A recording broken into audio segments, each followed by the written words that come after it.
Speaker के इस जुनून का बहुत बहुत धन्यवाद।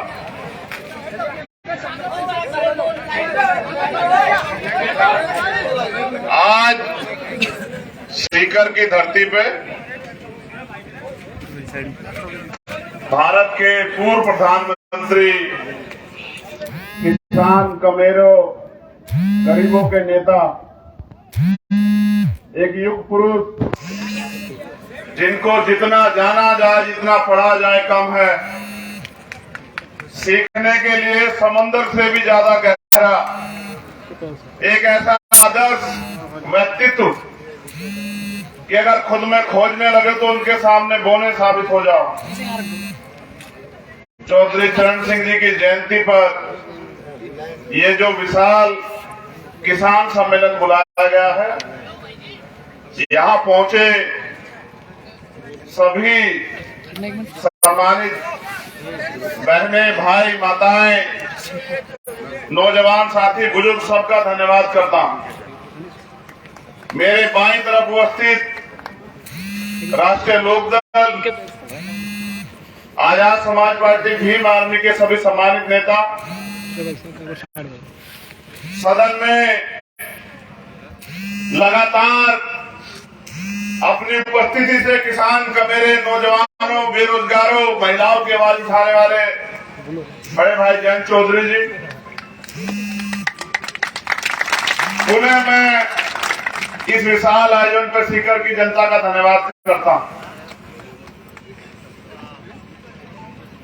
साथियों,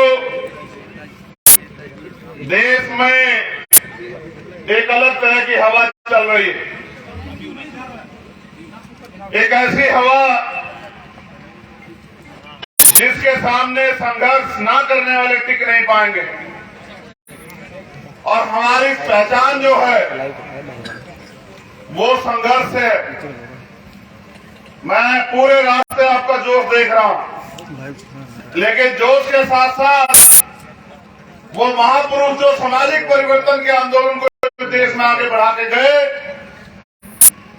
होश का प्रयोग करते हुए उनके रास्ते में हमें चलना है और एक ऐसा भारत बनाना है जो समता, समानता, बंधुत्व, भाईचारे पर आधारित हो, समता मूलक समाज पर आधारित। महामानव तथागत बुद्ध से लेके और मान्यवर काशीराम साहब तक जब हम महापुरुषों को पढ़ते हैं, ये तो ऐतिहासिक धरती है राजस्थान की। कुंभाराम आर्य जी को जब हम पढ़ते हैं, अगर मैं नाम लेने की बात करूं तो महाराज सिंह भारती जी, सर छोटू राम, कोतवाल धन सिंह गुर्जर, शहीद आजम सरदार भगत सिंह, राष्ट्रपिता ज्योतिबा फूले, साहू जी महाराज, महामना रामस्वरूप वर्मा, जगदेव प्रसाद कुशवाहा, जननायक कपूरी ठाकुर, और फिर जिनके बारे में मैंने जिक्र किया, बाबा साहब अम्बेडकर और सर छोटू राम के साथ साथ उस आंदोलन को आगे बढ़ाने वाले और अपने आदर्शों से राजनीति को एक नया विराम देने वाले चौधरी चरण सिंह जी को उनकी जयंती पर बारंबार नमन। मैं, क्योंकि भारत में जाति व्यवस्था है और जाति के आधार पर लोगों ने महापुरुष चुने, क्योंकि मैं तो नौजवान व्यक्ति हूं, तो पढ़ पढ़ के आदर्शों को देख देख के जो अच्छाई है उनको ढूंढ रहा हूं। मैं पूरी जिम्मेदारी से कह रहा हूं, मैं झूठ नहीं बोलता हूं। जब मैंने चौधरी चरण सिंह जी को पढ़ा तो मुझे एहसास हुआ कि व्यक्तित्व कैसा होता है। ऐसा व्यक्तित्व, उनके किस्से पढ़े, उनका नारा पढ़ा, जाति पाति तोड़ दो, तिलक दहेज छोड़ दो। आजकल के नेता हिम्मत नहीं कर पाते हैं नारे लगाने के लिए। सामाजिक बुराइयां, गैर बराबरी, कुरीतियों के खिलाफ बीकेडी के बाद उन्होंने बनाई दलित, मजदूर, किसान, यानी कि जो वंचित तबका है, उनके हक अधिकार की लड़ाई लड़ने के लिए। और उनके किस्से कितने महान। मैं 23 तारीख को जयंत चौधरी जी के साथ आने वाला था, किन्हीं कारणों से नहीं आ पाया। लेकिन जब मैं इनको पढ़ रहा था चौधरी साहब के जीवन को, जयंत भाई, उनका एक किस्सा मैंने पढ़ा कि उनके किसान साथियों ने उनसे तकलीफ जारी थी कि पुलिस के लोग घूस बहुत लेते हैं।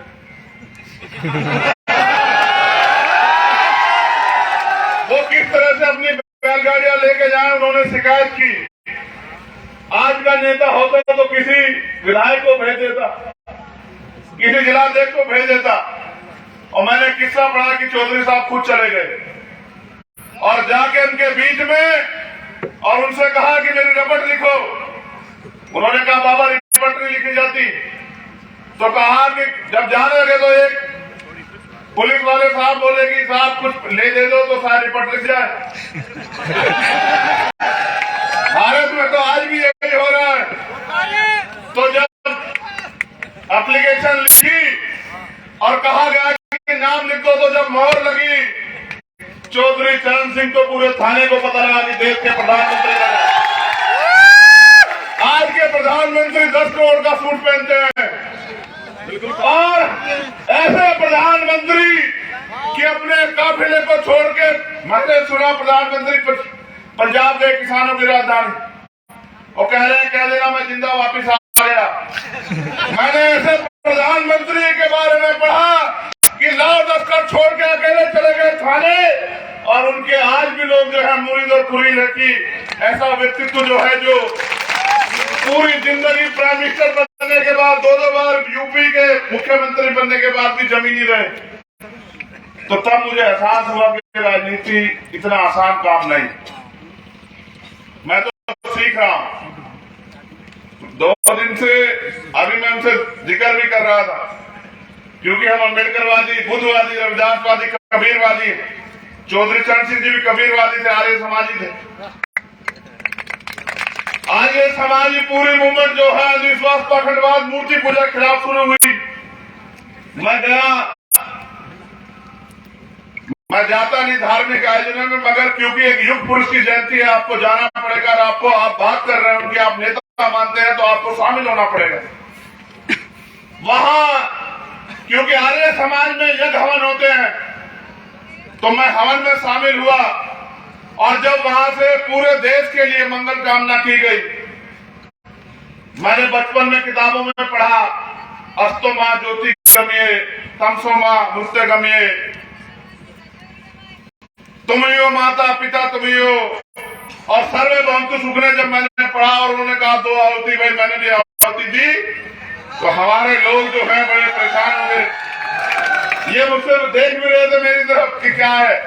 तो मैंने कहा भाई देखो, भारत का संविधान धार्मिक आजादी देता है और सबको अपने अपने धर्म को मानने की इजाजत है। मैं आपके साथ खड़ा हूं, कंधे से कंधा मिला के किसान का मेरे मजदूरों की लड़ाई एड़ी से चोटी का जोड़ लगा के लड़ी जाएगी।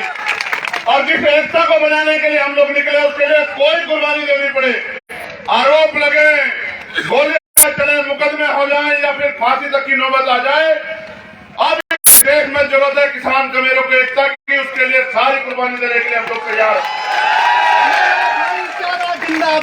हमारी एकता का नमूना आपने खतौली में देखा कि जो लोग कहते हैं हम अजय हैं, उनकी अजय पराजय को हम लोग जिता के संदेश देते हैं कि इस गठबंधन के जरिए किसानों की आवाज उठेगी, मजदूरों की आवाज उठेगी, नौजवानों की आवाज उठेगी। अभी हमारे साथी अनिल जी ने मेरे हाथ में एक पर्ची दी और कहा भैया सारे पेपर लीक हो रहे हैं यहाँ की सरकार में। कल एक पेपर लीक हुआ,